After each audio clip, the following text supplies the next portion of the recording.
Hello friend, welcome to my channel. अपने लोग इसके पिछले वीडियो में क्रैक्स के बारे में देखे थे। आज सोल्डरिंग और ब्रीजिंग के बारे में देखने वाले हैं। तो देखिए, चलिए ब्रीजिंग के एक एक पॉइंट से स्टार्ट करते हैं और आप लोग थोड़ा सा ध्यान देख के समझने की कोशिश कीजिएगा। तो चलिए यहाँ से स्टार्ट करते हैं। तो इसका जो फर्स्ट पॉइंट है, ब्रीजिंग में वर्क पीस नहीं पिघलता है। मतलब मान लीजिए ये मेरा एक वर्क पीस है, अगर इसको हम ब्रीजिंग कर रहे हैं, मेरा एक मान लीजिए एक पाइप है, ठीक है, और इस पाइप को हम दूसरे पाइप के साथ में ब्रीजिंग कर रहे हैं। तो ये मेरा दोनों पाइप क्या हो गया, वर्क पीस हो गया। और ये कह रहा है वर्क पीस नहीं पिघलता है ब्रीजिंग में। तो इसको जब ब्रीजिंग करेंगे तो इसको जोड़ने के लिए एक फिलर मेटल अलग से यूज करते हैं, ठीक है।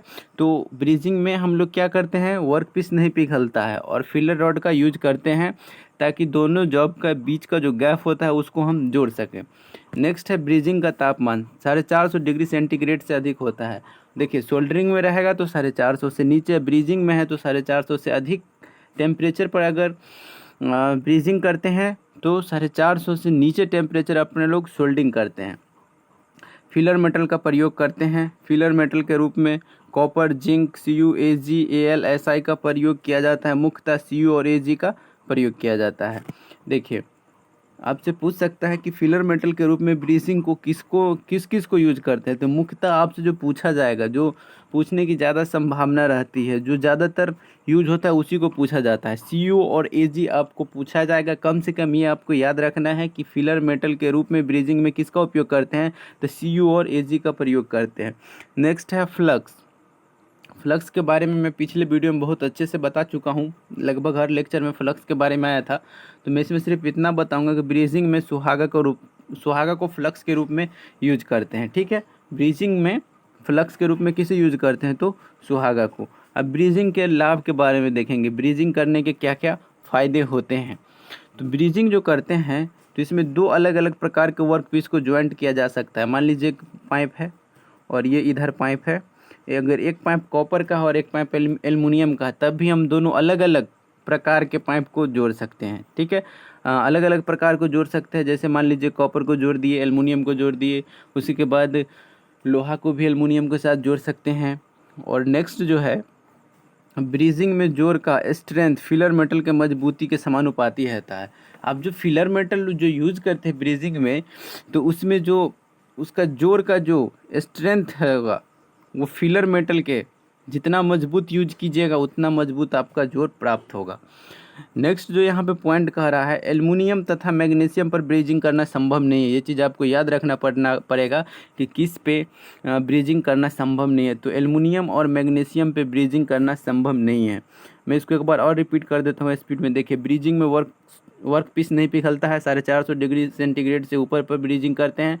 फिलर मेटल का प्रयोग करते हैं। कॉपर, जिंक जनरली जो होता है AuC का, इसको क्या करते हैं, फिलर मेटल के रूप में यूज करते हैं।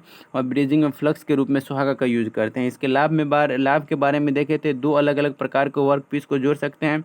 और ब्रीजिंग का जो जोड़ का जो स्ट्रेंथ होता है वो फिलर मेटल के समानुपाती होता है। मतलब फिलर मेटल जितना ज़्यादा फिलर मेटल का स्ट्रेंथ रहेगा उतना ज़्यादा आपका जोड़ का स्ट्रेंथ रहेगा। एल्युमिनियम और मैग्नीशियम पे ब्रीजिंग करना संभव नहीं है। अब देखिए, नेक्स्ट देखेंगे सोल्डरिंग के बारे में। सोल्डरिंग और ब्रीजिंग लगभग सेम है, लेकिन आप लोग एक बार यहाँ देख लीजिए, ये जो है ये ब्रीजिंग कर रहे हैं। तो यहाँ पे जो ब्रीजिंग कर रहे हैं, तो ये मेरा वर्क पीस हो गया ये दोनों, और ये क्या हो गया मेरा, तो ये हो गया फिलर मेटल। और यहाँ से अपने लोग गैस के माध्यम से यहाँ पे आग जनरेट करते हैं और ब्रीजिंग करते हैं। कितना, 450 डिग्री सेंटीग्रेड से अधिक। आप लोग समझ गए होंगे, मैं आशा करता हूँ। अब नेक्स्ट देखने वाले हैं सोल्डरिंग। तो सोल्डरिंग में क्या क्या यूज होता है, तो देखिए, एक होता है सोल्डर, एक वायर होता है, और एक होता है सोल्डरिंग आयरन। इसके मदद से वेल्डिंग करते हैं। ये जो है ये वाला पार्ट इसका ये गर्म होता है सोल्डर का, ठीक है। तो चलिए सोल्डरिंग के बारे में देखते हैं। तो सोल्डरिंग में क्या होता है, देखिए, ब्रीजिंग में भी वर्क पीस नहीं पिघलता था, इसमें भी वर्क पीस नहीं पिघलता है। इसमें भी फिलर मेटल यूज करते हैं, लेकिन यहाँ पे फिलर मेटल के रूप में सोल्डर का प्रयोग किया जाता है। अब सोल्डर जो बना होता है टिन और शीशा का मिश्रण होता है। शायद आप ये बात सभी लोग जानते होंगे। लेकिन देखिए, ब्रीजिंग कितना पे करते थे, 450 से अधिक, लेकिन सोल्डरिंग कितना पे करते हैं, 450 से कम पे। अब है सोल्डरिंग ज्वाइंट की मजबूती ब्रीजिंग ज्वाइंट से कम होती है। देखिए, सोल्डरिंग जो ज्वाइंट करते हैं, अगर सोल्डरिंग ज्वाइंट दे दे, सोल्डरिंग ज्वाइंट और ब्रीजिंग ज्वाइंट अब पूछेगा किसका जो मजबूती ज़्यादा होता है, तो आप लोग कहिएगा ब्रीजिंग का। ब्रीजिंग का मजबूती ज़्यादा होता है सोल्डरिंग के अपेक्षा।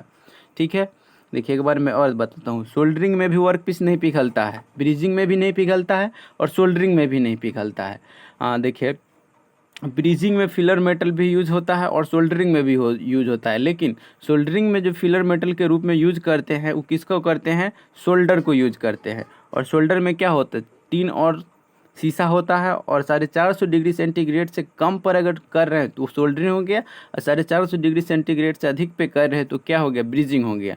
और सोल्डरिंग ज्वाइंट की जो मजबूती होती है ना ब्रीजिंग से कम होती है, मतलब ब्रीजिंग का ज़्यादा होता है और सोल्डरिंग का कम होता है मजबूती।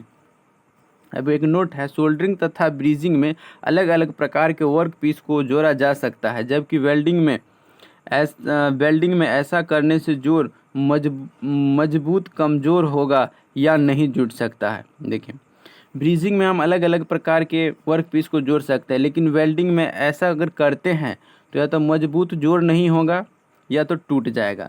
अब यहाँ पे आप लोग को एक रिलेशन समझना है, एक है तापमान और पहला मजबूती। तो सबसे ज़्यादा तापमान वेल्डिंग में होता है, उससे कम तापमान ब्रीजिंग में होता है और उससे कम तापमान सोल्डरिंग में होता है। ऐसा आप याद रखिए कि सबसे कम किस में होता है, तो सोल्डरिंग में तापमान है, सबसे ज़्यादा वेल्डिंग में, तो बीच में कौन बचा, ब्रीजिंग। मतलब ब्रीजिंग में सोल्डरिंग से कम होता है और सोल्डरिंग से ज़्यादा होता है तापमान और वेल्डिंग से कम होता है। अगर यहाँ पे हम जोड़ की मजबूती की बात करें तो सबसे जो हैवी मजबूत जोड़ प्रदान करता है वो मेरा वेल्डिंग करता है, ठीक है। और सबसे जो कमज़ोर जोड़ होता है वो मेरा किसका होता है, सोल्डरिंग का होता है। तो आप लोग ये याद रखिए, सबसे ज़्यादा मजबूत जोड़ वेल्डिंग का, उससे कम ब्रीजिंग का, उससे कम सोल्डरिंग का जोड़ मजबूत होता है। देखिए ये क्रैश कोर्स था, लगभग जितना इम्पोर्टेंट चीज़ होता है मैं सारा चीज़ को कवर कर लिया हूँ। अगर आप लोगों को वीडियो पसंद आ रहा है तो चैनल को सब्सक्राइब और वीडियो को लाइक कीजिएगा। लेकिन जाने से पहले एक बात और, अब कल से इस चैनल पे आप लोग को बहुत सारे इम्पोर्टेंट ऑब्जेक्टिव क्वेश्चन मिल जाएंगे, जैसे टॉप 100, टॉप 18। अगर आप लोग चाहते हैं मैं चैप्टर वाइज वीडियो बनाऊं, हर एक चैप्टर से अच्छा खासा क्वेश्चन सब पिकअप करूं, तो आप लोग कमेंट करना मत भूलिएगा। चलिए मिलते हैं अब नेक्स्ट वीडियो में।